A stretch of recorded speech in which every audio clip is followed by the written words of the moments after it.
1993년 강원도 깊은 산골 마을 소향리. 평생을 땅과 함께 살아온 70대 노인들에게 어느 날 노란 깃발을 단 승합차 한 대가 나타났습니다. 차에서 내린 단정한 청년들은 밝은 미소로 말했습니다. 어르신들, 오늘 무료로 온천역 모시러 왔습니다. 자식들이 떠나고 적막만 남은 마을에 마침내 찾아온 따뜻한 손길. 하지만 그 손길은 노인들의 전 재산을 노리는 차가운 덫이었습니다. 건강식품, 도자기, 투자 사기, 그리고 보이스피싱까지 4년에 걸쳐 한 마을을 완전히 잠식한 조직적 범죄의 실체. 그날의 이야기 속으로 어메이징 미스테리 지금 시작합니다. 강원도 산간지역 첩첩산중 깊은 골짜기에 자리 잡은 소향리는 이름 그대로 소나무 향기가 사계절 내내 마을을 감싸는 평화로운 것이었습니다. 1993년 봄, 이곳에서 평생을 보낸 한길자 씨는 73살의 나이에도 여전히 작은 텃밭을 가꾸며 하루하루를 보내고 있었습니다. 하지만 그녀에게 가장 무서운 적은 병도 가난도 아니었습니다. 바로 자식들이 모두 떠나고 난 뒤 빈 방을 채우는 지독한 정막이었습니다. 아침이면 낡은 라디오를 틀어놓고 설거지를 하고 오후에는 마당 한 구석에 앉아 멀리 보이는 산을 바라보는 것이 그녀의 일과였습니다. 가끔 이웃집 할머니가 찾아와 차 한 잔을 나누는 시간이 유일한 낙이었지만 그마저도 한 달에 서너 번이 고작이었습니다. 자식들은 명절 때나 얼굴을 비추었고 전화 한 통이 그리워 수화기만이 바라보다 잠드는 날이 많았습니다. 엄마, 거기 추운데 몸 성치 않게 해. 나도 애들 키우느라 정신없어서 자주 못 가. 큰아들의 말은 늘 똑같았고 한길자 씨는 그래, 잘 지내거라. 염려 말고 하며 전화를 끊곤 했습니다.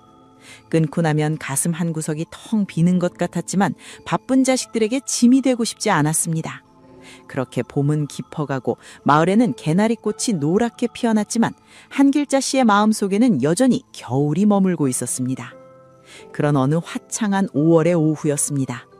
마을 입구 쪽에서 시끌벅적한 소리가 들려왔습니다.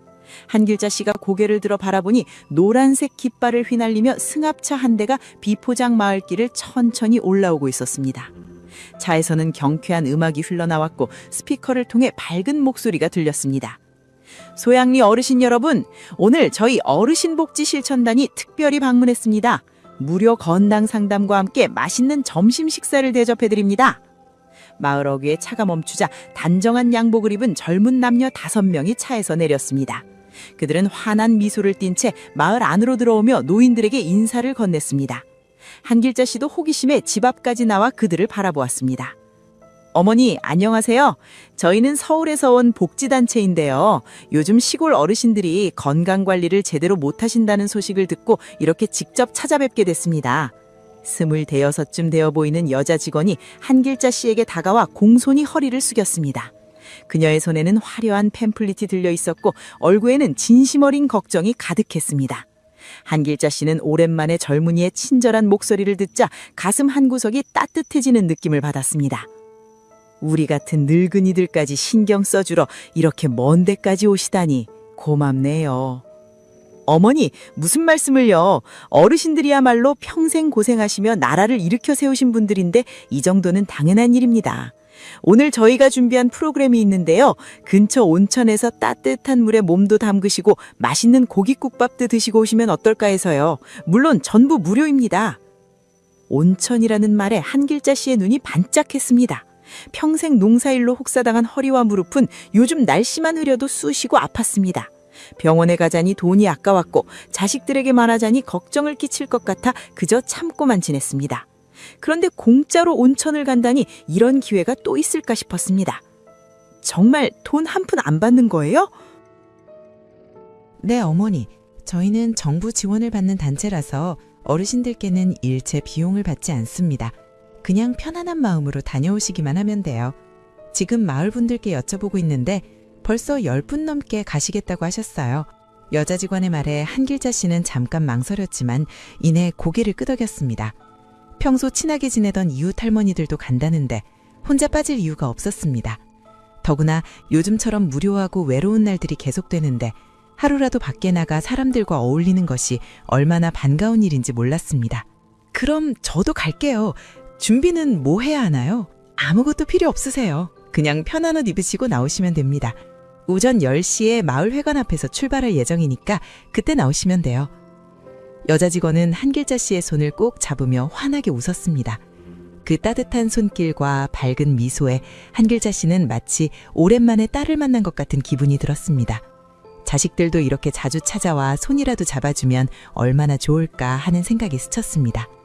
다음 날 아침 한길자 씨는 오랜만에 깨끗한 옷을 꺼내 입고 마을 회관 앞으로 나갔습니다.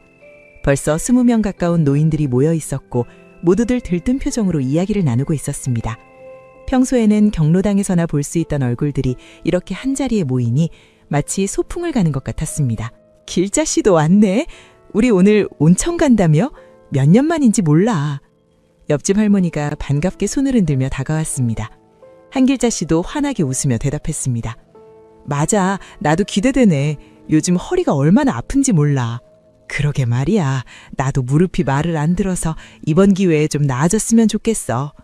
노인들의 수다가 무르익을 무렵 어제 그 노란 승합차가 다시 나타났습니다. 직원들은 친절하게 노인들을 한 명씩 부축하며 차에 태웠습니다. 차 안에는 푹신한 방석이 깔려 있었고 시원한 음료수도 준비되어 있었습니다. 어르신들, 오늘 정말 즐거운 시간 되실 거예요. 출발하겠습니다. 운전석에 앉은 남자 직원이 밝게 외치며 시동을 걸었습니다. 승합차는 천천히 마을을 벗어나 구불구불한 산길을 따라 내려가기 시작했습니다. 창밖으로는 실록이 우거진 산과 맑은 계곡물이 흘러가는 모습이 보였습니다. 한길자 씨는 오랜만에 마을 밖으로 나온다는 사실에 설레는 마음을 감추지 못했습니다. 하지만 그녀는 아직 몰랐습니다. 그 따뜻한 손길이, 그 환한 미소가, 이 친절한 말 한마디 한마디가 모두 정교하게 설계된 덫의 일부라는 사실을, 그리고 이 작은 승합차가 그녀의 인생을 송두리째 무너뜨릴 커다란 비극의 시작점이라는 것을 말입니다. 차는 계속해서 달렸고 소향리는 점점 멀어져 갔습니다. 노인들의 밝은 웃음소리가 차 안을 가득 채웠지만 그 웃음 너머에는 누구도 예상하지 못한 어둠이 기다리고 있었습니다. 승합차는 구불구불한 산길을 1시간 넘게 달렸습니다. 처음엔 신이 나서 떠들던 노인들도 점점 지쳐가는 기색이 역력했습니다. 한길자 씨는 창밖을 바라보며 생각했습니다. 온천이 이렇게 먼 곳에 있나? 하지만 직원들이 친절하게 음료수를 건네며 조금만 더 가면 도착합니다 하고 말할 때마다 그녀는 의심을 접고 고개를 끄덕였습니다. 차가 도심 외곽 지형으로 들어서자 풍경이 확 달라졌습니다. 푸른 산과 맑은 계곡물 대신 낡은 공장 건물들과 비어있는 창고들이 눈에 들어왔습니다. 도로 양옆으로는 녹슨 철조망과 페인트가 벗겨진 담벼락이 이어졌고 사람의 인기척은 거의 느껴지지 않았습니다. 한길자 씨는 뭔가 이상하다는 느낌을 받았지만 옆에 앉은 다른 할머니들도 특별히 이의를 제기하지 않는 것을 보고 그냥 넘어가기로 했습니다. 어르신들, 도착했습니다. 온천시설이 저 앞 건물 안에 있어요. 운전을 하던 남자 직원이 밝게 외치며 차를 세웠습니다. 노인들이 내려다본 곳은 온천이라는 말과는 전혀 어울리지 않는 회색빛 가설 건물이었습니다. 건물 외벽에는 페인트가 군데군데 벗겨져 있었고 입구에는 건강 세미나 진행 중이라는 현수막만 휘날리고 있었습니다. 주차장에는 이미 다른 승합차 서너 대가 먼저 와 있었고 그곳에서도 노인들이 우르르 내리고 있었습니다. 온천이 건물 안에 있다고? 이상한데? 뒷자리에 앉았던 한 할아버지가 중얼거렸지만 직원들은 그 말을 듣지 못한 척하며 재빨리 노인들을 건물 쪽으로 안내하기 시작했습니다. 한길자 씨도 여전히 석연치 않은 기분이 들었지만 이미 여기까지 왔는데 되돌아갈 수도 없는 노릇이었습니다. 게다가 다른 분들도 별다른 말 없이 따라가고 있으니 혼자서만 문제를 삼을 수도 없었습니다. 건물 안으로 들어서자 복도가 나타났습니다. 형광등 불빛이 깜빡거리는 복도 양쪽으로는 여러 개의 문이 있었고 어디선가 웅성거리는 소리가 들려왔습니다. 직원들은 노인들을 복도 끝에 있는 계단 쪽으로 이끌었고 계단을 따라 지하로 내려가기 시작했습니다. 어르신들, 온천 이용하시기 전에 건강관리 방법에 대한 특별 강연이 있어요. 유명한 교수님이 오셔서 직접 설명해 주시는 귀한 시간이니까 꼭 들어보시는 게 좋을 거예요. 앞서가던 여자 직원이 뒤를 돌아보며 환하게 웃었습니다.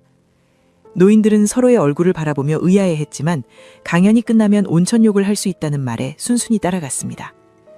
계단은 생각보다 깊었고 한 층을 내려갈 때마다 공기는 점점 더 차갑고 무거워졌습니다. 지하 강당문이 열리자 노인들의 눈앞에 펼쳐진 광경은 그들의 예상을 완전히 벗어난 것이었습니다. 강당 안은 창문이 하나도 없어서 바깥 빛이 전혀 들어오지 않았고 오직 천장의 조명만이 공간을 밝히고 있었습니다. 객석에는 이미 100여 명이 넘는 노인들이 빼곡히 앉아 있었고 무대 위에서는 큰 스크린에 영상이 재생되고 있었습니다. 어서 오세요. 이쪽 자리로 앉으시면 됩니다. 검은색 정장을 입은 직원들이 노인들을 빈 좌석으로 안내했습니다. 한길자 씨는 가운데쯤 자리에 앉으며 주위를 둘러보았습니다. 강당 뒤쪽 문은 이미 굳게 닫혀 있었고 출입구 양옆에는 직원들이 팔짱을 낀 채 서 있었습니다. 왠지 모를 압박감이 느껴졌지만 이미 이곳까지 온 이상 빠져나갈 방법도 없었습니다. 무대 위에 조명이 환하게 켜지면서 한 남자가 등장했습니다. 50대 초반으로 보이는 그 남자는 흰색 가운을 걸치고 있었고 손에는 두꺼운 서류 뭉치를 들고 있었습니다. 그는 마이크를 잡고 차분한 목소리로 말하기 시작했습니다. 안녕하십니까 어르신 여러분. 저는 국립대학교 의과대학에서 노인병을 연구하는 교수입니다. 오늘 이 자리에 여러분을 초대한 이유는 매우 중요한 건강 정보를 전달드리기 위함입니다. 그의 목소리는 낮고 진지했으며 마치 중대한 비밀을 털어놓을 듯이 분위기를 만들어냈습니다. 스크린에는 각종 의학 용어들과 함께 복잡한 도표들이 떠올랐습니다. 노인들은 그 내용을 제대로 이해하지 못했지만 뭔가 대단히 중요한 이야기를 듣고 있다는 느낌만은 확실했습니다. 여러분, 지금 이 순간에도 우리 몸속에서는 무서운 질병들이 조용히 자라나고 있습니다. 암, 뇌졸중, 심근경색. 이런 병들은 증상이 나타났을 때는 이미 손 쓸 수 없을 만큼 진행된 경우가 많습니다. 스크린이 바뀌면서 질병에 걸린 장기들의 사진이 나타났습니다. 검게 변한 폐, 혈관이 막힌 심장, 종양으로 뒤덮인 간. 노인들 사이에서 작은 탄식이 새어나왔습니다. 한길자 씨도 그 끔찍한 이미지들을 보며 가슴이 철렁 내려앉는 것을 느꼈습니다. 특히 여러분 같은 연세의 어르신들은 더욱 조심하셔야 합니다. 요즘 무릎이나 허리가 아프신 분 계십니까? 강당한 곳곳에서 손이 올라갔습니다. 한길자 씨도 자신도 모르게 손을 들었습니다. 강사는 고개를 끄덕이며 심각한 표정을 지었습니다. 그렇습니다. 그 통증이 단순한 노화 때문이라고 생각하시면 큰 착각입니다. 그것은 혈액순환 장애의 신호이고 방치하면 반신불수나 치매로 이어질 수 있습니다. 강당이 순식간에 무거운 침묵에 휩싸였습니다. 노인들의 얼굴에서 웃음기가 완전히 사라지고 불안과 공포가 그 자리를 채웠습니다. 강사는 그 분위기를 정확히 읽고 있다는 듯 더욱 목소리를 낮추며 말을 이어갔습니다. 여러분, 솔직히 말씀드리겠습니다. 요즘 병원에 가봐야 의사들은 대충 진료하고 약이나 처방해 줄 뿐입니다. 진짜 중요한 것은 예방입니다. 병이 생기기 전에 미리 막아야 합니다. 스크린에는 건강한 노인들이 등산을 하고 손주들과 즐겁게 노는 모습이 나타났습니다. 그러다 화면이 다시 바뀌자 병상에 누워 고통스러워하는 노인의 모습이 클로즈업 되었습니다. 대비가 극명했고 그 장면을 본 노인들은 저도 모르게 한숨을 내쉬었습니다. 한길자 씨는 가슴이 두근거렸습니다. 평소 느끼던 허리 통증, 가끔 찾아오는 어지러움, 밤만 되면 저려오는 다리. 그것들이 혹시 큰 병의 신호는 아닐까 하는 두려움이 밀려왔습니다.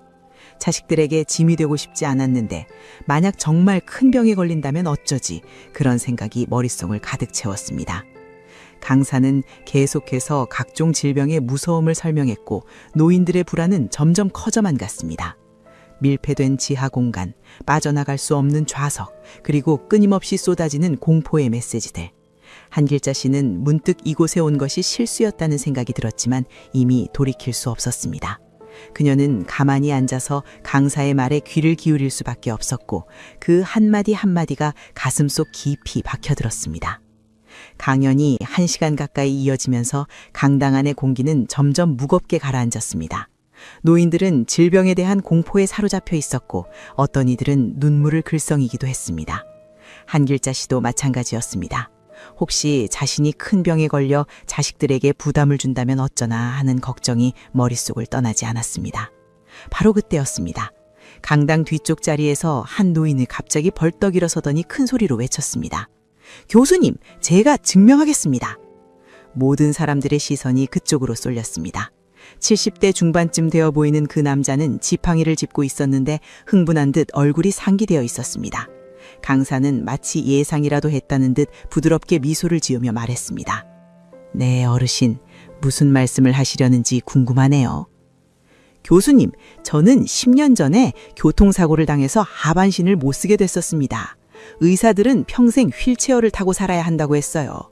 그런데 제가 작년에 교수님 연구팀에서 만든 건강보조제를 먹기 시작했는데 남자의 목소리가 떨렸고 객석에서는 숨소리조차 들리지 않을 만큼 조용해졌습니다. 한길자 씨는 긴장한 채 그 남자를 바라보았습니다. 이렇게 걸을 수 있게 됐습니다. 남자가 지팡이를 바닥에 내려놓고는 비틀거리면서도 힘차게 앞으로 걸어나가기 시작했습니다. 객석 통로를 따라 무대 쪽으로 천천히 다가가는 그의 모습을 보며 노인들 사이에서 감탄의 탄성이 터져나왔습니다. 어떤 할머니는 손뼉을 치기 시작했고 곧 강당 전체가 박수 소리로 가득 찼습니다. 하느님 맙소사, 저런 기적이! 정말 대단하네요. 한길자 씨도 넋을 잃고 그 광경을 바라보았습니다. 10년간 못 걷었던 사람이 저렇게 걷다니 정말 믿기지 않는 일이었습니다. 남자는 무대 위로 올라가더니 강사와 포옹을 나누었고 객석의 박수는 더욱 커졌습니다. 여러분, 보셨습니까? 이것이 바로 제가 말씀드린 예방과 치료의 힘입니다. 이 어르신처럼 이미 수많은 분들이 건강을 되찾으셨습니다. 강사의 목소리에는 확신이 가득했습니다. 무대 뒤에서는 직원들이 커다란 빨간 상자들을 가지고 나타났습니다. 상자마다 금빛 글씨로 생명의 액이라는 이름이 적혀 있었고 포장은 화려하기 그지없었습니다. 이것이 바로 방금 전 어르신이 드셨던 건강보조제입니다. 제가 10년간 연구한 끝에 개발한 특허 제품이죠. 천연 한약재에서 추출한 성분으로 만들어졌고 혈액순환과 면역력 증진에 탁월한 효과가 있습니다. 스크린에는 제품의 성분표와 함께 각종 인증서처럼 보이는 서류들이 떠올랐습니다. 한자와 영어로 빼곡히 적힌 문서들은 전문적이고 권위 있어 보였지만 노인들 중 누구도 그 내용을 제대로 읽을 수 있는 사람은 없었습니다.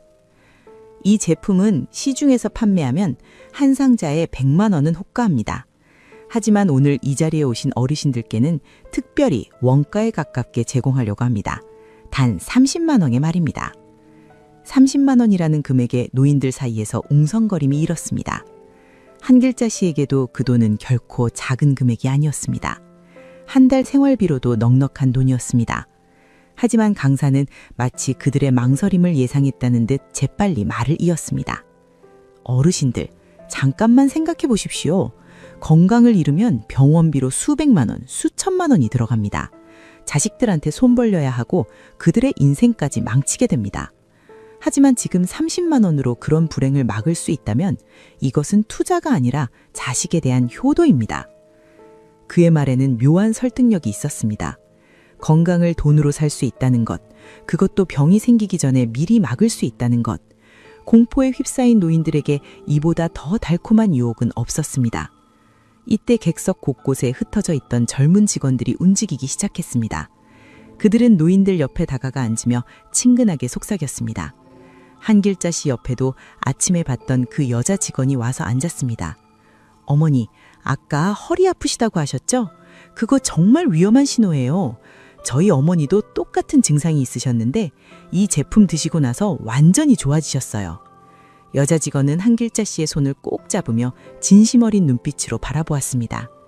그 눈에는 정말로 걱정하는 것 같은 빛이 담겨 있었고 한길자 씨는 그 시선을 피할 수가 없었습니다. 근데 30만 원이... 어머니, 건강보다 더 중요한 게 어디 있어요. 지금 안 사시면 나중에 100만 원 주고도 못 구하실 거예요. 오늘 이 자리에서만 특별히 드리는 가격이거든요. 여자 직원의 목소리는 부드러웠지만 그 안에는 강한 압박이 담겨 있었습니다. 한길자 씨는 머뭇거렸습니다. 30만 원이면 2달치 생활비였습니다. 하지만 주위를 둘러보니 벌써 여러 노인들이 직원들과 함께 서류를 작성하고 있었습니다. 지금 결정 못하시면 나중에 후회하실 거예요. 자식들한테 병원비로 몇 천만 원 부담 주는 것보다는 지금 30만 원으로 예방하는 게 훨씬 낫지 않을까요? 그 순간 한길자 씨의 머릿속에는 큰아들의 얼굴이 떠올랐습니다. 늘 바쁘다며 전화도 제대로 못 받는 아들, 명절에도 짧게 들렀다 가는 아들. 만약 자신이 큰 병에 걸려서 그 아들에게 손을 벌린다면 아들은 얼마나 힘들어할까? 그 생각을 하니 가슴이 철렁 내려앉았습니다. 알겠어요. 살게요. 한길자 씨의 입에서 떨리는 목소리가 나왔습니다. 여자 직원은 환하게 웃으며 서류 뭉치를 꺼냈습니다. 현명한 선택하셨어요, 어머니. 여기 서명만 해주시면 됩니다. 서류에는 빼곡하게 작은 글씨들이 적혀 있었지만 한길자 씨는 제대로 읽지도 않고 이름을 적었습니다. 주위에선 계속해서 노인들이 서류에 도장을 찍는 소리가 들렸고 강당은 묘한 흥분과 불안이 뒤섞인 분위기로 가득 찼습니다. 기약이 끝나자 직원들은 노인들에게 붉은색 액체가 담긴 작은 병들을 나눠주기 시작했습니다. 한길자 씨도 상자를 받아들고 바라보았습니다. 화려한 토장 안에 들어있는 것은 그저 색소로 물들인 값싼 약재 혼합물에 불과했지만 그녀는 그것을 마치 생명의 묘약이라도 한 양 소중히 안았습니다. 강당 밖으로 나올 때쯤 한길자 씨는 문득 이상한 느낌을 받았습니다. 온천은? 고기국밥은? 약속했던 것들은 어디로 간 걸까요? 하지만 직원들은 다음에 또 모시겠습니다라는 말만 반복했고 노인들은 손에 댄 상자만 바라보며 다시 승합차에 올라탔습니다. 차가 출발하자 한길자 씨는 창밖을 바라보며 생각했습니다. 이게 정말 잘한 일일까? 하지만 이미 늦었습니다. 덫은 이미 그녀의 발목을 물고 있었고 이것은 시작에 불과했습니다. 집으로 돌아온 한길자 씨는 상자를 방 한가운데 조심스럽게 내려놓았습니다. 화려한 금빛 글씨가 새겨진 빨간 상자는 누추한 시골집 안에서 유난히 도드라져 보였습니다. 그녀는 한참 동안 상자를 바라보다가 천천히 뚜껑을 열었습니다. 안에는 작은 갈색 병 10개가 나란히 놓여 있었고 각 병마다 하루 한 병 식후 복용이라는 라벨이 붙어 있었습니다. 첫 번째 병을 꺼내 뚜껑을 여는 순간 코를 찌르는 쓴 냄새가 올라왔습니다. 한약 특유의 향이라고 하기에는 뭔가 인공적이고 거슬리는 느낌이었지만 한길자 씨는 이것이 귀한 약이라고 믿고 있었기에 주저없이 입에 털어넣었습니다. 끈적하고 쓴 액체가 목구멍을 타고 내려가면서 그녀는 얼굴을 찌푸렸습니다. 이렇게 쓴 게 약이지. 좋은 약은 원래 입에 쓰다고 했으니까. 스스로를 다독이며 물을 한 컵 마셨지만 입안에는 여전히 텁텁한 맛이 남아 있었습니다. 그래도 이것만 먹으면 건강해질 수 있다는 생각에 참았습니다. 교수님이 그렇게 자신 있게 말씀하셨고 실제로 못 걷던 사람이 걷게 됐으니 틀림없을 거라고 믿었습니다. 일주일이 지났습니다. 한길자 씨는 매일 정해진 시간에 약을 먹었지만 허리 통증은 여전했습니다. 아니, 오히려 전보다 더 심해진 것 같은 느낌마저 들었습니다. 게다가 약을 먹고 나면 속이 메스껍고 소화가 안 되는 증상이 나타나기 시작했습니다. 밥맛도 떨어지고 밤이면 속이 쓰려서 잠을 설치는 날이 많아졌습니다. 한 달쯤 지났을 때 증상은 더욱 악화되었습니다. 아침에 일어나면 입안이 쓰고 메스꺼움이 밀려왔으며 가끔은 구토까지 했습니다. 한길자 씨는 이것이 약 때문이라는 생각이 들었지만 동시에 약이 몸속의 나쁜 것들을 빼내는 과정이라고 스스로를 설득했습니다. 강연장에서 강사가 했던 말이 떠올랐습니다. 처음에는 명현 반응이 올 수 있지만 그것은 몸이 좋아지는 신호입니다. 명절이 다가왔고 큰 아들이 가족을 데리고 고향에 내려왔습니다. 한길자 씨는 며칠 전부터 집안 구석구석을 청소하고 음식을 준비했지만 몸은 예전만 못했습니다. 설거지를 하다가도 어지러워서 주저앉고 싶을 때가 많았고 부엌에서 국을 끓이다가 속이 울렁거려 밖으로 뛰쳐나간 적도 있었습니다. 어머니, 안색이 안 좋으신데 어디 편찮으세요? 저녁 식사를 하던 중 며느리가 걱정스러운 얼굴로 물었습니다. 한길자 씨는 황급히 손을 저으며 대답했습니다. 아니야, 괜찮아. 그냥 요즘 날씨가 추워서 그런가 봐. 병원은 가보셨어요? 얼굴이 많이 야위신 것 같은데. 병원은 무슨, 나이 들면 다 이런 거지. 걱정 마. 한길자 씨는 애써 밝은 표정을 지으며 화제를 돌렸습니다. 절대로 약을 샀다는 이야기를 할 수 없었습니다. 30만 원이나 되는 돈을 썼다는 사실을 알면 아들이 얼마나 실망할지 뻔했습니다. 게다가 효과도 없는 약을 샀다는 것을 인정하는 순간 자신이 얼마나 어리석었는지 드러나는 것 같아서 더욱 입을 열 수가 없었습니다. 아들이 돌아간 다음 날 한길자 씨는 마을 입구 구멍가게에 들렀습니다. 우유를 사러 간 것이었지만 가게 앞에서 마주친 이웃 할머니의 모습에 깜짝 놀랐습니다. 평소 통통하고 건강해 보이던 그 할머니가 눈에 띄게 야윈 얼굴로 기침을 하고 있었습니다. 아이고, 수님씨, 많이 아파 보이는데 괜찮아? 길자씨도 얼굴이 영. 두 사람은 서로의 얼굴을 바라보며 말을 잇지 못했습니다. 그 순간 한길자 씨는 깨달았습니다. 할머니도 그날 함께 갔었고 할머니도 그 약을 샀을 것이라는 사실을 말입니다. 잠시 침묵이 흘렀고 할머니가 조심스럽게 입을 열었습니다. 그 약 길자 씨도 먹고 있어? 나도 그래. 먹으면 속이 안 좋고 토할 것 같고 그런데 효과는 하나도 없어. 할머니의 목소리에는 후회와 분노가 섞여 있었습니다. 한길자 씨도 고개를 끄덕이며 한숨을 내쉬었습니다. 하지만 두 사람은 그 이상 이야기를 나누지 않았습니다. 무엇을 더 말한들 이미 써버린 돈이 돌아오는 것도 아니었고 자신들의 어리석음만 확인하는 꼴이 될 뿐이었습니다. 그냥 끝까지 먹어보자고. 그래도 비싼 돈 주고 샀는데. 할머니의 말에 한길재 씨는 쓸쓸하게 웃었습니다. 그렇게라도 말해야 스스로를 위로할 수 있었습니다. 두 사람은 아무 일 없었다는 듯 각자의 집으로 돌아갔지만 그 뒤로 서로 마주치는 것을 피하게 되었습니다. 마치 서로가 자신의 실수를 증명하는 산증인이라도 되는 것처럼 말입니다. 마을에는 이상한 침묵이 흐르기 시작했습니다. 그날 승합차를 타고 갔던 노인들 중 상당수가 비슷한 증상을 겪고 있었지만 아무도 먼저 입을 열지 않았습니다. 경로당에 모여도 예전처럼 수다를 떨지 않았고 서로의 눈을 제대로 마주치지 못했습니다. 각자가 품고 있는 후회와 분노는 말로 꺼내는 순간 자신의 어리석음을 인정하는 것이기에 모두가 침묵으로 일관했습니다. 한길재 씨는 밤마다 상자를 바라보며 괴로워했습니다. 남은 약병들은 여전히 절반 이상 남아 있었지만 먹을 때마다 속은 더 안 좋아지고 통증은 나아지지 않았습니다. 그래도 버릴 수가 없었습니다. 30만 원이라는 돈이 너무 아까웠고 혹시 끝까지 다 먹으면 효과가 나타날지도 모른다는 신랏 같은 희망을 놓을 수 없었습니다. 어느 날 밤 한길자 씨는 약을 먹고 난 뒤 심한 복통으로 화장실을 들락날락했습니다. 차가운 땅바닥에 주저앉아 배를 움켜쥐고 있는데 문득 눈물이 났습니다. 건강해지려고 자식들에게 짐이 되지 않으려고 산 약이 오히려 자신을 더 아프게 만들고 있다는 현실이 너무 억울하고 서러웠습니다. 내가 왜 이런 꼴을 당해야 하나? 중얼거리는 그녀의 목소리는 어둠 속으로 사라졌습니다. 밖에서는 찬바람이 불어왔고 마을은 깊은 침묵에 잠겨 있었습니다. 한길자 씨뿐만 아니라 그날 승합차에 탔던 수많은 노인들이 각자의 집에서 비슷한 고통을 겪고 있었지만 그 누구도 도움의 손길을 내밀 수 없었습니다. 체면과 자존심 그리고 자신의 실수를 인정하고 싶지 않은 마음이 그들을 더욱 깊은 고립 속으로 밀어넣고 있었습니다. 겨울이 깊어갈수록 한길자 씨의 몸은 점점 더 쇠약해져 갔습니다.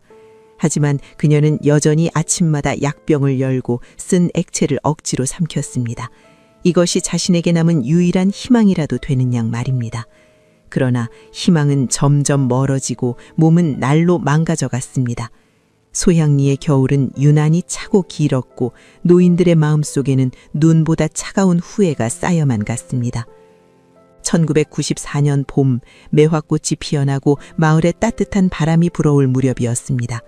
한길자 씨는 작년의 일을 잊으려 애쓰며 다시 텃밭을 가꾸기 시작했습니다.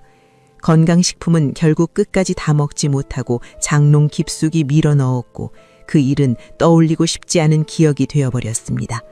30만 원을 날렸다는 사실이 여전히 가슴 한구석을 무겁게 짓눌렀지만 이제는 그냥 잊고 살자고 다짐했습니다.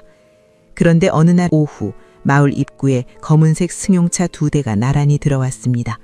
작년에 왔던 노란 승합차와는 분위기가 사뭇 달랐습니다.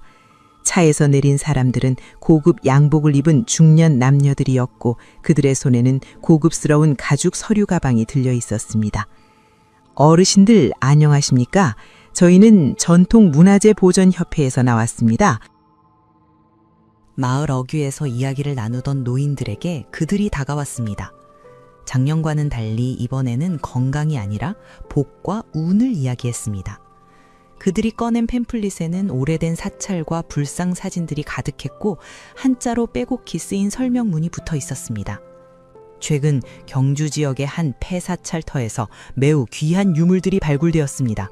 그 중에서도 특히 영험하다고 알려진 도자기들이 나왔는데 이것을 모신 집안에는 대대손손 복이 들어온다는 전설이 있습니다. 한 남자가 차 트렁크에서 커다란 상자를 꺼내 조심스럽게 열었습니다. 안에는 청록빛이 도는 화려한 도자기가 들어있었고 표면에는 용과 봉황 무늬가 정교하게 새겨져 있었습니다. 햇빛을 받아 반짝이는 그 모습은 정말로 귀한 보물처럼 보였습니다. 이 도자기는 신라시대 왕실에서 사용하던 것으로 추정됩니다. 당시 고승들이 직접 기도를 올리며 만든 것이라 일반 도자기와는 차원이 다릅니다. 집안에 모시면 자손들이 출세하고 집안의 우환을 막아준다고 전해져 내려옵니다. 노인들은 도자기를 신기한 듯 바라보았습니다. 한길자 씨도 마을회관 앞에서 그 광경을 지켜보고 있었는데 작년의 일이 떠올라 발걸음을 돌리려던 참이었습니다. 하지만 그때 여자 직원 하나가 그녀에게 다가왔습니다. 어머니, 혹시 자녀분들 계세요? 네, 아들 둘 있습니다. 그럼 꼭 한번 들어보세요. 요즘 젊은이들 취직하기 얼마나 힘든지 아시잖아요. 이 도자기를 모신 집안의 자녀들은 신기하게도 좋은 직장에 들어가고 승진도 빨리 한답니다. 여자는 한길자 씨의 팔을 살짝 잡으며 부드럽게 말했습니다. 한길자 씨는 거절하려 했지만 큰아들이 요즘 회사에서 힘들어한다는 이야기가 떠올랐습니다. 지난 명절에 내려왔을 때 아들의 얼굴에는 피곤함이 가득했고 승진에서 밀렸다는 이야기를 들은 기억이 났습니다. 저희 어머니도 이 도자기 덕분에 아들 셋이 모두 대학 교수가 됐어요. 정말 신기한 일이죠. 처음에는 저도 안 믿었는데 직접 경험해보니 놀랍더라고요. 여자의 말에는 진심이 담긴 것처럼 들렸습니다. 한길자 씨는 망설이다가 결국 그들이 펼쳐놓은 자리로 걸어갔습니다. 마을 회관 마당에는 이미 10여 명의 노인들이 모여 앉아 있었고 정장을 입은 남자가 마이크를 잡고 설명을 시작했습니다. 여러분, 요즘 세상이 얼마나 각박합니까? 아무리 열심히 살아도 운이 따르지 않으면 소용없습니다. 특히 자식들이 고생하는 모습을 보면 부모 마음이 얼마나 아픕니까? 그런데 이 도자기는 단순한 장식품이 아닙니다. 1000년 넘게 전해 내려온 영험함이 담긴 신물입니다. 그는 도자기에 얽힌 여러 전설들을 늘어놓았습니다.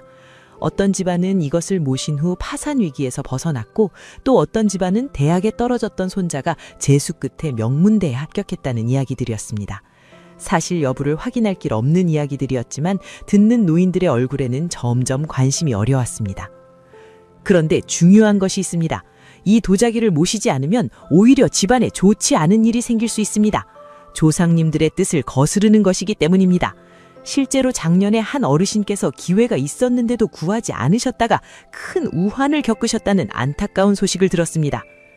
남자의 목소리가 낮아지면서 분위기가 무겁게 가라앉았습니다. 노인들 사이에서 불안한 기운이 퍼져나갔습니다. 한길자 씨도 가슴이 두근거리기 시작했습니다.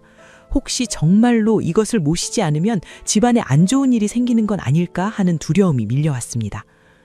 지금 이 자리에 계신 분들은 정말 복 받으신 겁니다. 이 도자기는 전국에 단 100개만 나왔고 그것도 인연이 있는 분들에게만 모실 기회를 드립니다.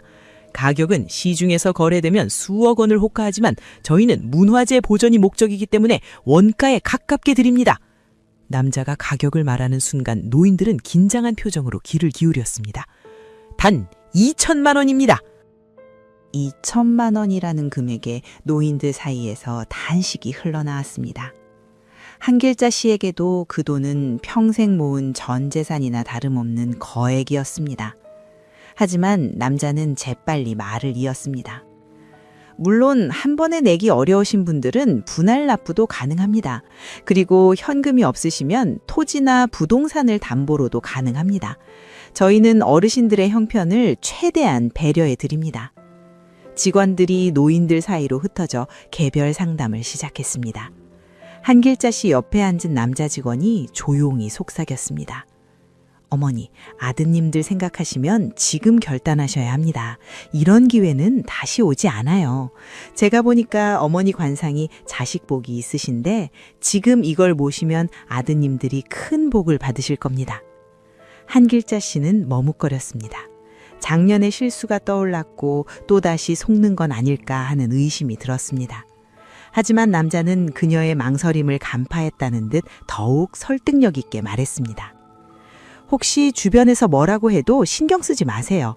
영험한 물건일수록 시기하는 사람들이 많습니다. 하지만 정작 복을 받는 건 모신 집안이죠. 나중에 후회하지 마시고 지금 결정하세요. 그 순간 한길자 씨의 머릿속에는 아들들의 얼굴이 떠올랐습니다. 큰아들은 승진해서 밀려 좌절하고 있었고 작은 아들은 사업이 잘 안 풀려 고생하고 있었습니다. 만약 이 도자기를 모셔서 아들들이 잘 된다면 그것만으로도 충분한 가치가 있지 않을까요? 게다가 모시지 않으면 오히려 우환이 생긴다는 말이 귓가에 맴돌았습니다. 집은 있는데 논이 조금 있어요. 그걸로 되나요? 한길자 씨의 입에서 떨리는 목소리가 나왔습니다. 남자 직원은 환하게 웃으며 고개를 끄덕였습니다. 물론입니다. 논평수가 어느 정도 되시나요? 한 마지기 정도. 충분합니다. 그럼 서류 작성해 드릴게요. 정말 현명한 선택하셨어요. 한길자 씨는 그날 평생 모은 쌈짓돈과 고 남편이 남긴 논 한마지기를 담보로 계약서에 도장을 찍었습니다. 며칠 뒤 배달된 도자기는 생각보다 컸고 그녀는 그것을 거실 한가운데 조심스럽게 모셨습니다. 매일 아침 깨끗한 물을 떠다 놓고 아들들이 잘 되기를 빌었습니다. 하지만 그녀는 몰랐습니다. 그 화려한 도자기가 중국에서 대량 생산된 값싼 모조품에 불과하다는 사실을, 그리고 자신이 다시 한번 거대한 사기의 희생양이 되었다는 사실을 말입니다.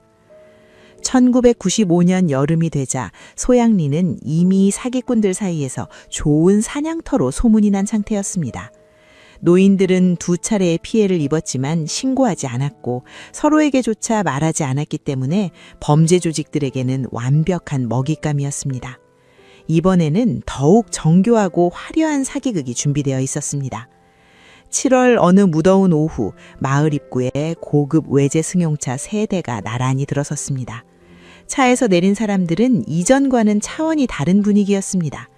명품 시계를 찬 50대 남자들, 최신 유행의 정장을 입은 젊은 여자들, 그들의 모습은 마치 대기업 임원 같았습니다. 어르신들 안녕하십니까? 저희는 태영국제투자자문에서 나왔습니다. 선글라스를 낀 남자가 명함을 꺼내며 공손히 인사했습니다. 명함에는 금밥으로 회사 이름이 새겨져 있었고 영어로 된 직함이 빼곡히 적혀 있었습니다. 노인들은 그 화려한 명함만 봐도 범상치 않은 사람들이라고 느꼈습니다. 저희 회사는 이웃나라의 유명한 재벌그룹과 협력관계에 있습니다. 그룹 회장님의 조카분이 저희 대표이사이시고 현재 수백억 원 규모의 투자 사업을 진행하고 계십니다. 남자는 각종 사진과 자료를 보여주었습니다. 화면에는 고층 빌딩, 넓은 공장, 대형 선박 등의 사진이 나타났고 어디선가 본 듯한 유명인의 얼굴도 보였습니다. 노인들은 신기한 듯 화면을 들여다보았습니다.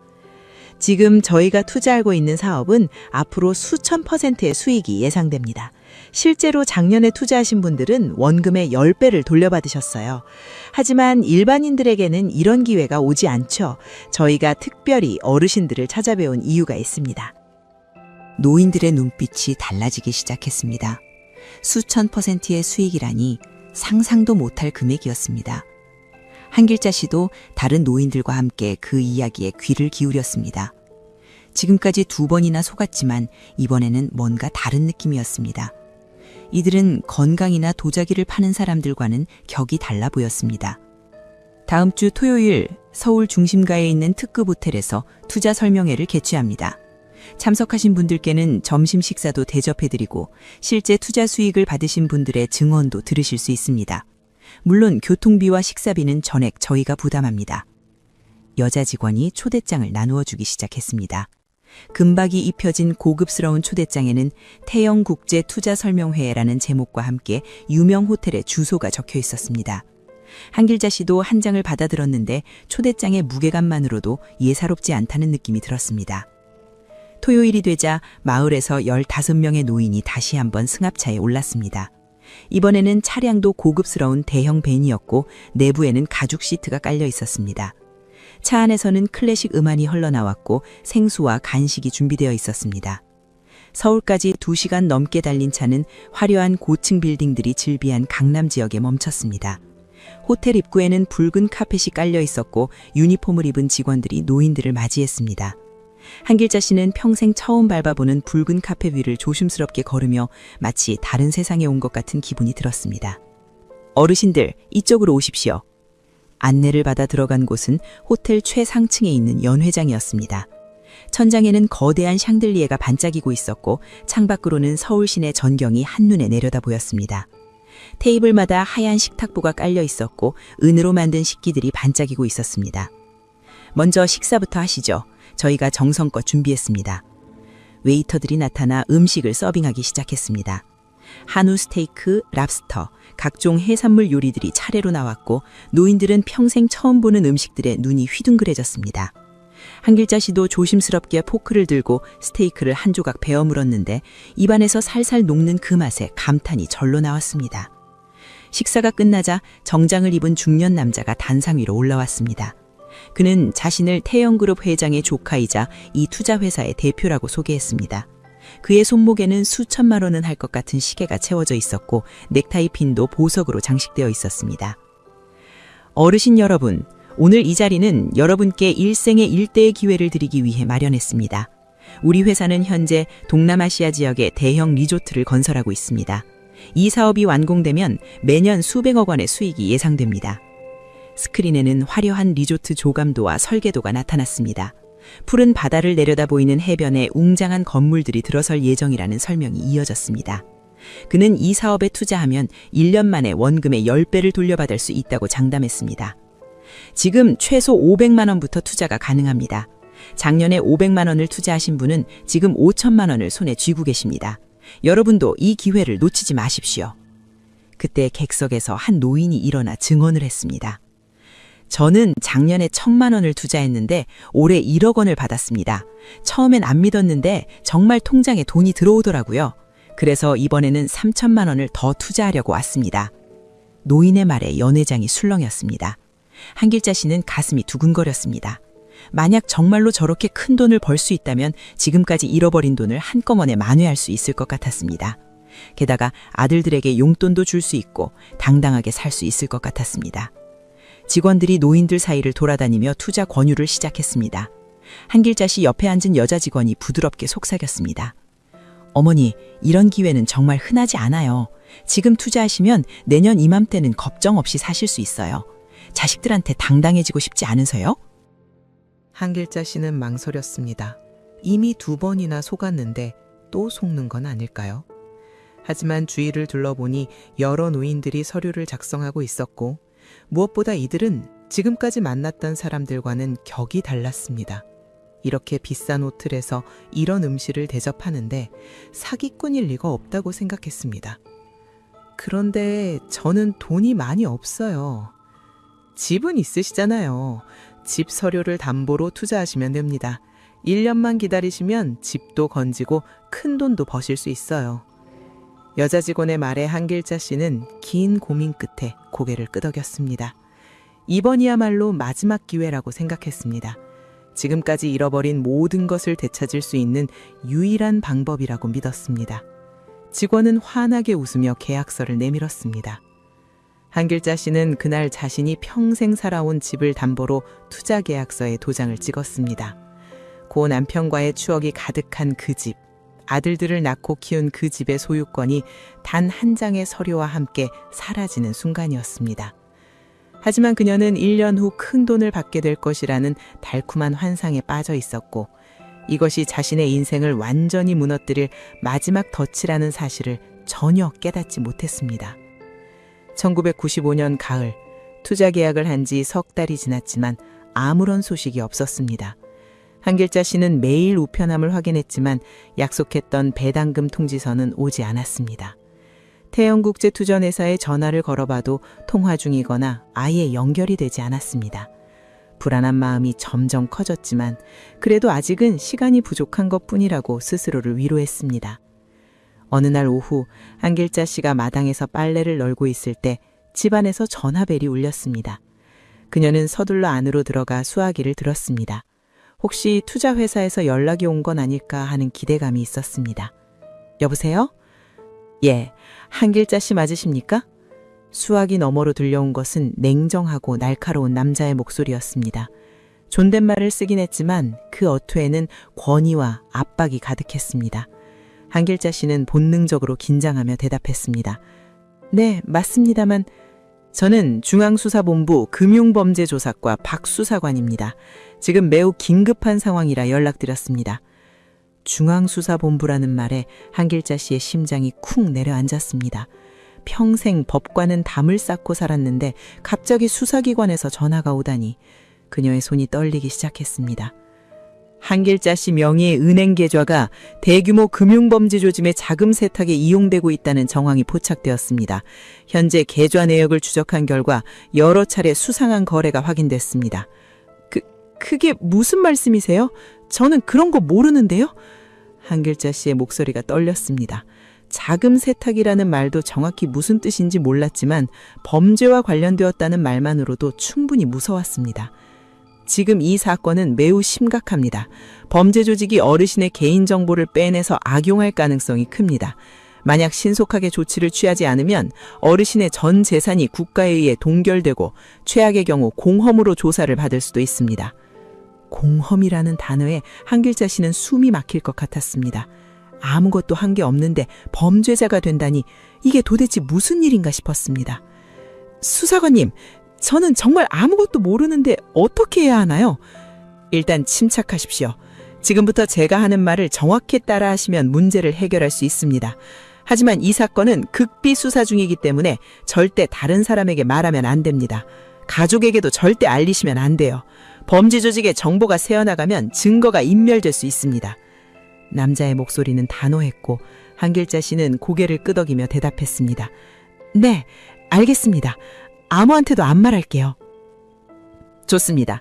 지금 당장 은행에 가서 통장에 있는 돈을 전부 인출하십시오. 범죄 조직이 어르신의 계좌를 해킹할 수 있기 때문에 현금으로 보관하는 것이 안전합니다. 한길자 씨는 잠깐 망설였습니다.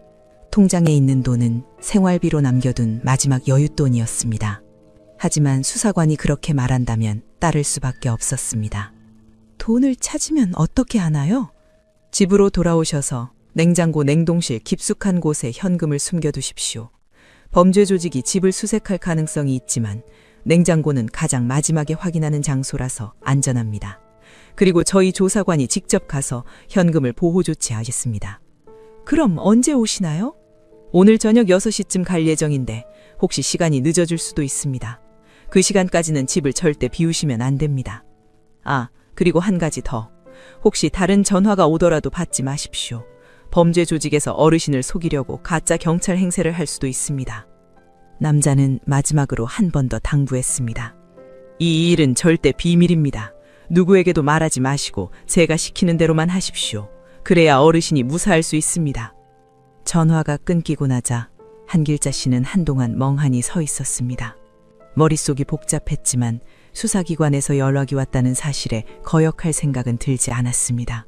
그녀는 서둘러 외출 준비를 하고 마을 농협으로 향했습니다. 은행 창구에서 통장의 잔액을 모두 인출했습니다. 200만 원이 조금 넘는 금액이었는데 이것이 그녀에게 남은 전부였습니다. 은행 직원이 이렇게 많은 돈을 한꺼번에 인출하시는 이유가 있으신가요? 하고 물었지만 한길자 씨는 집 수리할 때가 있어서요. 라며 얼버무렸습니다. 수사관이 절대 말하지 말라고 했던 당부가 떠올랐기 때문입니다. 집으로 돌아온 그녀는 현금 뭉치를 비닐봉지에 넣고 수화기 너머 남자가 시킨 대로 냉장고, 냉동실 깊숙한 곳에 숨겨두었습니다. 얼어붙은 생선과 김치 사이에 돈을 밀어넣으니 겉에서는 전혀 보이지 않았습니다. 그녀는 안도의 한숨을 쉬며 시계를 바라보았습니다. 오후 3시. 수사관이 온다는 6시까지는 아직 3시간이나 남아 있었습니다. 시간이 더디게 흘렀습니다. 한길자 씨는 거실에 앉아 현관문만 바라보며 기다렸습니다. 그런데 4시쯤 되자 이웃집 할머니가 찾아왔습니다. 길자 씨, 같이 경로당 가자. 오늘 떡 나눠준다더라. 아, 나는 오늘 몸이 좀 안 좋아서 못 가겠어. 뭐가 아파? 내가 약 좀 가져다 줄까? 이웃 할머니가 걱정스러운 얼굴로 들어오려 하자 한길자 씨는 황급히 문 앞을 막아섰습니다. 괜찮아. 그냥 좀 쉬려고. 너무 신경 쓰지 마. 할머니를 돌려보낸 뒤 한길자 씨는 다시 거실에 앉았습니다. 그런데 시간이 지날수록 뭔가 이상한 느낌이 들기 시작했습니다. 정말 수사관이 올까? 혹시 또 속는 건 아닐까? 하지만 이미 돈을 숨겨둔 상태였고 수사기관을 의심하는 것도 죄가 되지 않을까 하는 두려움이 있었습니다. 5시가 되었을 때 한길자 씨는 참다 못해 화장실에 다녀오기로 했습니다. 집 뒤편에 있는 재래식 화장실로 가는 데는 2분도 채 걸리지 않았습니다. 하지만 그 짧은 시간이 모든 것을 바꿔놓았습니다. 화장실에서 나와 집으로 돌아온 그녀는 현관문이 살짝 열려 있는 것을 발견했습니다. 분명히 잠가놓고 나왔는데 문이 반쯤 열려 있었습니다. 심장이 철렁 내려앉으며 안으로 들어가 보니 냉장고 문이 활짝 열려 있었고 냉동실 안은 뒤죽박죽이었습니다. 아니. 한길자 씨는 비틀거리며 냉장고로 가까와 냉동실을 뒤졌지만 비닐봉지에 싸놨던 돈은 온데간데 없이 사라지고 없었습니다. 그제야 그녀는 깨달았습니다. 전화를 건 남자는 수사관이 아니었고 자신이 집을 비우기만을 기다렸던 범죄자였다는 사실을. 그들은 그녀가 스스로 돈을 찾게 만들고 스스로 숨기게 만들고 스스로 집을 비우게 만들었습니다. 한길자 씨는 그 자리에 주저앉았습니다. 손에 쥐고 있던 것은 이제 아무것도 없었습니다. 건강식품에 날린 30만 원, 도자기에 잡힌 논, 투자의 담보로 잡힌 집, 그리고 이제 마지막 생활비까지. 모든 것이 사라져버렸습니다. 그녀는 텅 빈 냉장고를 바라보며 눈물도 나오지 않았습니다. 그저 멍하니 앉아서 자신이 얼마나 어리석었는지를 반복해서 되새길 뿐이었습니다. 1996년 설날이 다가왔습니다. 한길자 씨는 평소보다 더욱 초라한 차림으로 빈집에 앉아 있었습니다. 작년 가을 이후 몇 달간 그녀는 하루하루를 연명하듯 살아왔습니다. 텃밭에서 나오는 채소와 이웃에게 얻어먹는 밥으로 끼니를 때웠고 전기세와 수도세 고지서가 쌓여가는 것도 그냥 외면했습니다.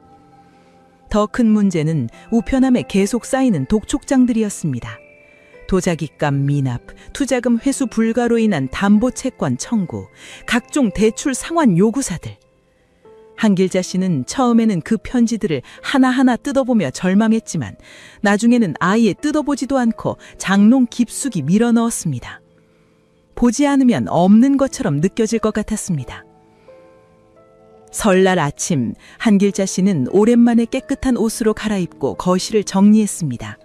큰아들 가족이 온다는 전화를 받았기 때문입니다. 하지만 음식을 장만할 형편이 되지 못했습니다. 냉장고는 거의 비어 있었고 손에 쥐인 돈은 한 푼도 없었습니다.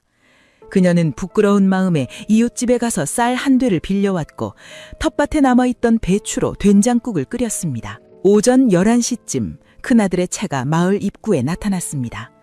한길자 씨는 현관 앞에 나가 손을 흔들며 반갑게 맞이했지만 차에서 내린 아들의 표정은 밝지 않았습니다. 며느리도 마찬가지였고 손주들마저 시큰둥한 얼굴이었습니다. 어머니, 새해 복 많이 받으세요. 그래, 너희도 어서 들어와라, 추운데. 거실로 들어온 가족들은 집안의 냉기에 움찔했습니다. 보일러를 거의 틀지 않아서 집안 온도가 바깥과 크게 다르지 않았습니다. 큰아들이 의아한 표정으로 온도를 만져보며 물었습니다. 어머니, 보일러 안 켜셨어요? 왜 이렇게 추워요?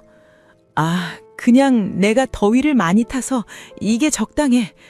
한길자 씨는 얼버무녔지만 아들은 납득하지 못한 표정이었습니다. 며느리가 부엌으로 가서 음식을 차리려다가 냉장고 문을 열고는 놀란 표정을 지었습니다. 어머님, 냉장고에 아무것도 없는데요? 명절 음식 준비 안 하셨어요? 그게 올해는 그냥 간단하게 먹으려고. 며느리는 한숨을 쉬며 가방에서 휴대폰을 꺼내 중국집에 전화를 걸기 시작했습니다. 한길자 씨는 미안한 마음에 고개를 들지 못했습니다. 점심을 먹고 난 뒤 큰아들이 일어서며 말했습니다. 어머니, 제가 보일러 좀 점검해 볼게요. 작동이 안 되는 것 같은데. 아니야, 괜찮아. 그냥 내가 안 틀어놔서 그래. 하지만 아들은 이미 보일러실 쪽으로 가고 있었습니다. 잠시 후 그가 심각한 얼굴로 돌아왔습니다. 어머니, 기름이 한 방울도 없어요. 이게 언제부터 이랬어요? 그게 한두 달 됐나? 그럼 어머니는 이 추운 겨울을 보일러도 없이 지내신 거예요? 아들의 목소리가 높아졌습니다. 한길자 씨는 변명할 말이 없어 고개만 숙였습니다. 큰아들은 화가 난 듯 집안을 둘러보기 시작했습니다. 그러다 거실 책상 위에 쌓여있던 우편물들을 발견했습니다. 이게 뭐예요? 아들이 봉투 하나를 집어들고 뜯어보니 얼굴이 굳어졌습니다. 그것은 은행에서 보낸 대출 독촉장이었습니다. 그는 다른 봉투들도 연달아 뜯어보기 시작했고 점점 더 충격적인 내용들이 나왔습니다. 이게 대체 무슨 일이에요? 집을 담보로 대출을 받으셨다고요? 2천만 원? 논도 팔았다고? 아들의 손이 떨리기 시작했습니다. 며느리도 옆에서 서류들을 보더니 입을 틀어 막았습니다. 한길자 씨는 아무 말도 할 수 없었습니다. 어머니, 이 돈을 어디에 쓰신 거예요? 대체 무슨 일이 있었던 거예요? 아들의 목소리에는 다급함과 분노가 섞여 있었습니다. 한길자 씨는 한참을 망설이다가 떨리는 목소리로 대답했습니다. 그게 투자를 했는데. 투자요? 어머니가 무슨 투자를 하셨다고요? 서울에서 투자회사 사람들이 와서 1년 뒤에 10배로 불려준다고 해서. 아들은 더 이상 말을 듣지 못하겠다는 듯 손으로 얼굴을 감쌌습니다. 며느리가 대신 물었습니다. 어머님, 그게 언제 일인데요? 1년이면 이미 지났을 텐데 돈은 어디 있어요? 그 사람들이 연락이 안 돼. 전화도 안 받고. 순간 거실에 무거운 침묵이 흘렀습니다. 큰아들이 천천히 고개를 들었고 그의 눈에는 믿을 수 없다는 표정이 가득했습니다. 사기당하신 거예요? 그 많은 돈을 사기당하셨다고요? 한길자 씨는 고개를 끄덕일 수밖에 없었습니다. 아들은 주먹으로 벽을 내리쳤습니다. 도대체 어떻게 이런 일이... 왜 우리한테 말씀을 안 하셨어요? 왜? 너희한테 걱정 끼치기 싫었어. 그리고 부끄러웠어. 부끄러우니까 숨기시고 그러다 집까지 날린 거예요? 어머니, 이 집은 저희 집이기도 해요. 여기서 저희가 태어나고 자란 곳이라고요. 아들의 목소리가 떨렸습니다. 그는 서류들을 다시 뒤지기 시작했고 건강식품 구매 영수증, 도자기 계약서까지 모두 발견했습니다. 이것도요? 30만 원짜리 약? 이런 것도 사셨어요? 도자기는 또 뭐예요? 2천만 원? 며느리가 조심스럽게 말했습니다. 여보, 진정해. 어르신도 힘드셨을 거야. 진정하라고요? 지금 우리 집이 날아간 판인데 어떻게 진정해요? 아들의 고함 소리에 손주들이 겁을 먹고 울기 시작했습니다. 며느리가 아이들을 달래며 밖으로 데리고 나갔고 거실에는 한길자 씨와 큰아들만 남았습니다. 어머니, 아들은 힘없이 주저앉으며 말을 이었습니다. 저도 지금 회사에서 힘든 거 아세요? 아내도 애들 교육비 때문에 파트타임으로 일하고 있어요. 그런데 이제 어머니까지 어떻게 책임져요? 이 빚을 제가 어떻게 갚아요? 한길자 씨는 아무 말도 할 수 없었습니다. 자식에게 짐이 되지 않으려고 했던 모든 선택들이 오히려 가장 큰 짐이 되어 돌아온 것입니다. 어머니는 제 말을 듣지도 않으시고 혼자 결정하시고 그러다 이 꼴이 됐잖아요. 이제 어떻게 하라는 거예요? 아들은 서류들을 들고 일어났습니다. 저 먼저 내려갈게요. 변호사 상담이라도 받아봐야겠어요. 최소한 집이라도 건질 방법이 있는지. 며느리와 손주들을 데리고 나가는 아들의 뒷모습을 보며 한길자 씨는 무릎이 꺾였습니다. 차 시동 소리가 들리고 곧 멀어지는 엔진 소리만이 남았습니다. 평소 같으면 해질 때까지 머물다 가던 아들이 점심도 제대로 먹지 않고 떠난 것입니다. 텅 빈 거실에 혼자 남은 한길자 씨는 바닥에 흩어진 독촉장들을 바라보았습니다. 평생을 읽어온 것들이 종이 몇 장으로 사라졌고 이제 가족마저 등을 돌렸습니다. 그녀는 창고로 걸어 들어가 구석에 웅크리고 앉았습니다. 차가운 시멘트 바닥이 온몸을 파고들었지만 그것조차 느껴지지 않을 만큼 마음이 얼어붙어 있었습니다. 효도하려던 마음이 독이 되었고 당당해지려던 욕심이 파멸을 불렀습니다. 한길자 씨의 입술이 떨렸지만 이제는 미안하다는 말조차 할 곳이 없었습니다. 한길자 씨의 비극은 혼자만의 것이 아니었습니다. 1996년 봄이 되자 소향리 전체에 이상한 기운이 감돌기 시작했습니다. 과거에는 정이 넘치던 마을이었지만 이제는 서로의 얼굴을 마주치는 것조차 꺼려하는 분위기가 되어버렸습니다. 경로당문은 닫힌 지 오래였습니다. 예전에는 매일 오후면 노인들이 모여 화투도 치고 수다도 떨었지만 이제는 아무도 그곳에 가지 않았습니다. 마을 어기 평상도 마찬가지였습니다. 누군가 지나가면 고개를 푹 숙이고 빠르게 걸음을 옮겼을 뿐 인사를 나누는 사람이 없었습니다. 한길자씨 옆집에 살던 수님 씨는 지난해 가을부터 집 밖으로 나오지 않고 있었습니다. 창문을 통해 가끔 인기척이 느껴지긴 했지만 문을 두드려도 대답이 없었습니다.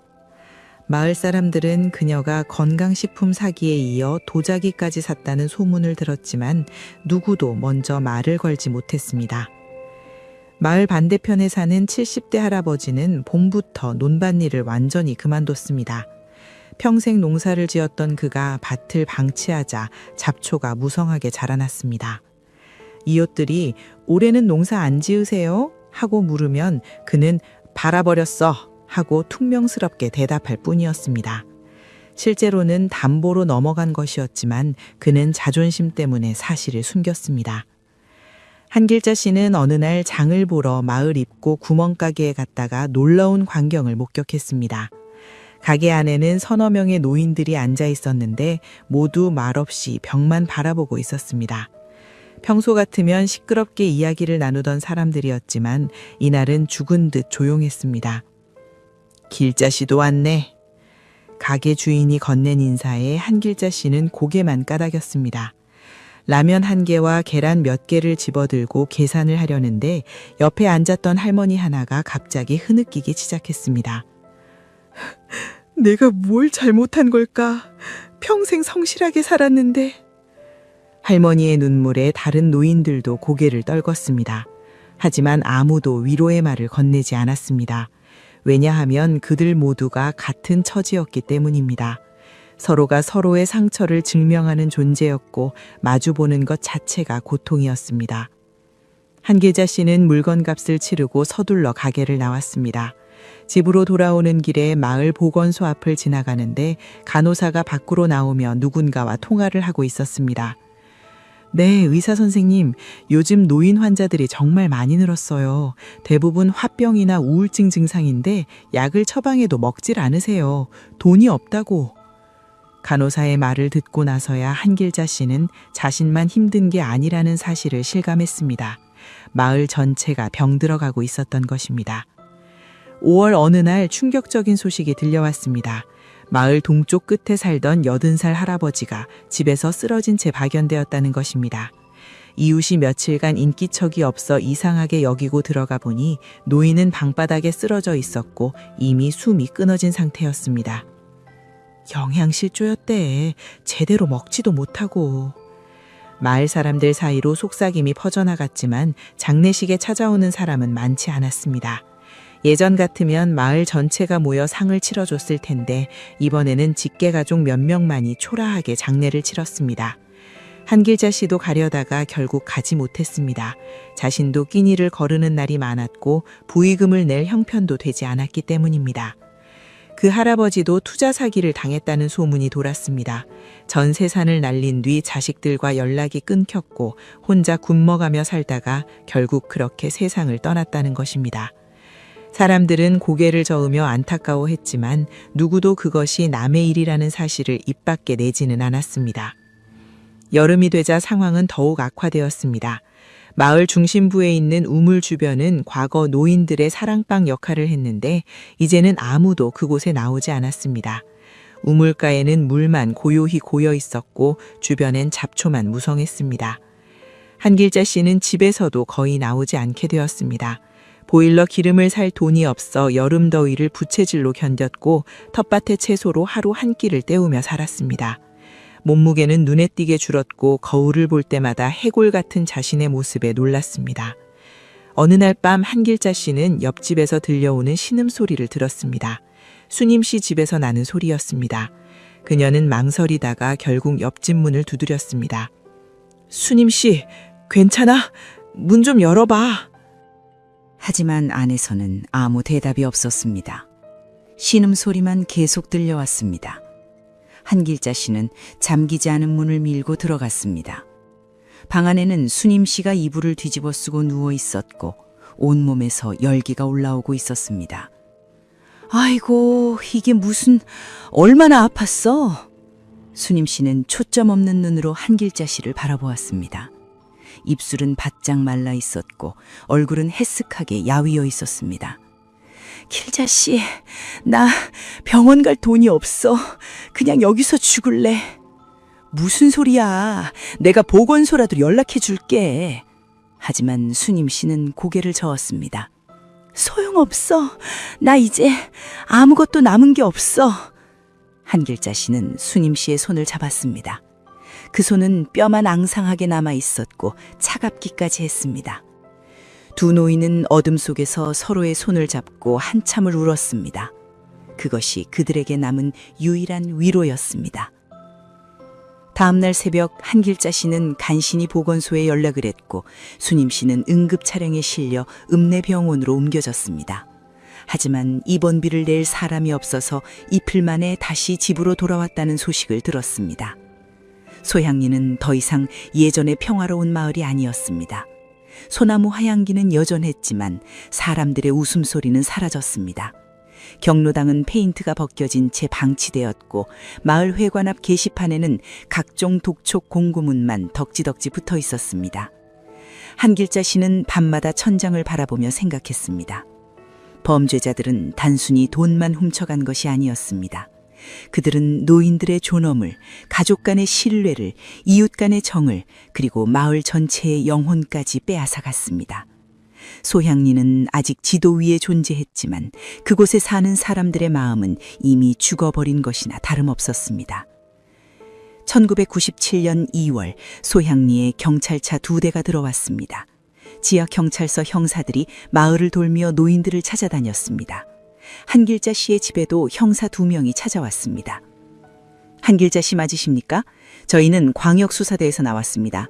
몇 가지 여쭤볼 게 있어서 왔습니다. 한길자 씨는 경찰이 자신을 범죄자로 의심하는 것은 아닐까 두려워하며 떨리는 목소리로 대답했습니다.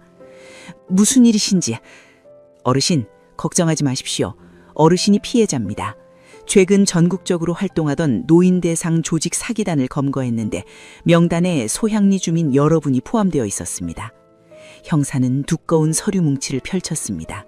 거기에는 한길자 씨를 포함해 소향리 노인 23명의 이름이 적혀 있었습니다. 각자가 당한 피해 내용과 금액도 상세히 기록되어 있었습니다.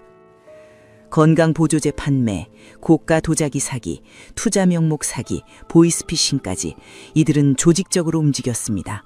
마을별로 명단을 공유하며 동일한 피해자들을 반복적으로 노렸습니다. 한길자 씨는 그제서야 왜 자신에게 계속해서 다른 사기꾼들이 찾아왔는지 이해할 수 있었습니다. 그들은 한 번 당한 사람은 다시 당한다는 것을 알고 있었고 명단을 서로 돌려가며 사용했던 것입니다. 주동자들은 이미 구속되었고 나머지 조직원들도 추적 중입니다. 피해 금액은 전국적으로 수백억 원에 달하는 것으로 추정됩니다. 형사의 말에 한길자 씨는 조심스럽게 물었습니다. 그럼 제 돈은 돌려받을 수 있나요? 형사는 난처한 표정을 지었습니다. 솔직히 말씀드리면 어렵습니다. 범죄 수익금은 이미 해외로 빠져나갔거나 소비된 상태입니다.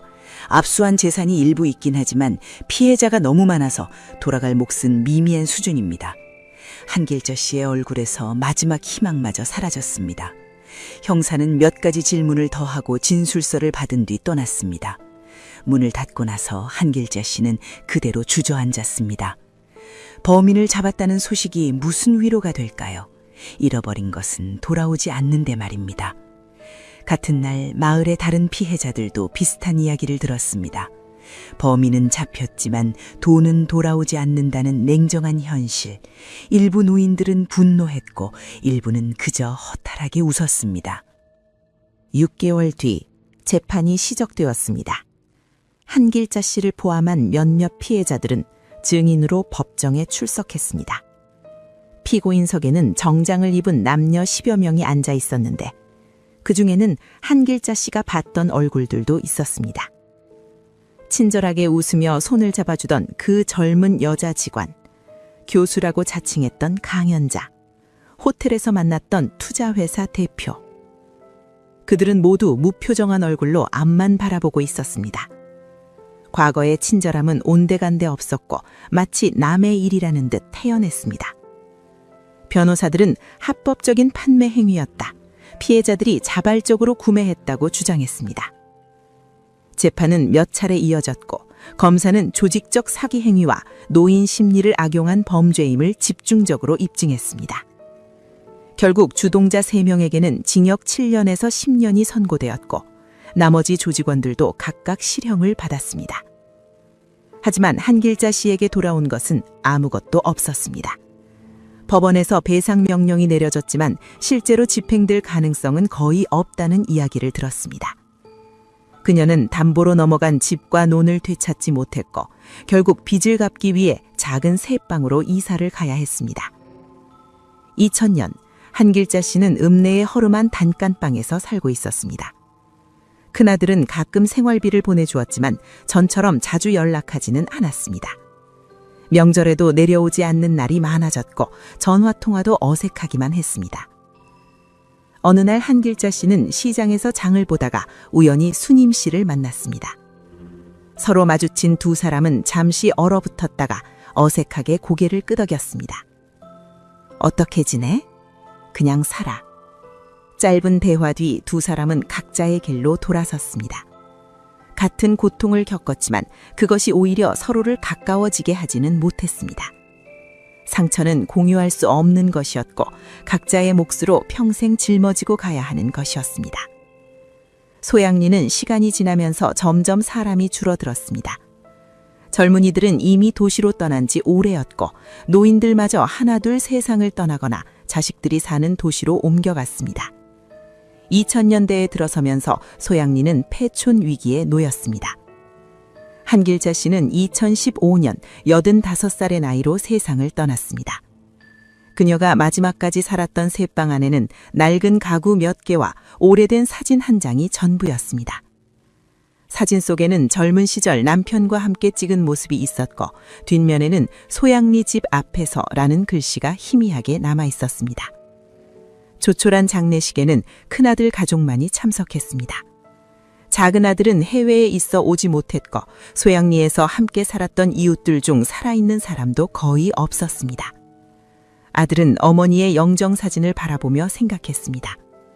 어머니가 왜 그런 선택들을 했는지 이제는 조금 이해할 것 같다고. 한길자 씨의 이야기는 특별한 것이 아니었습니다. 1990년대 전국 곳곳에서 수많은 노인들이 비슷한 피해를 입었고 그들 중 많은 이들이 가족과의 관계가 깨진 채 쓸쓸하게 생을 마감했습니다.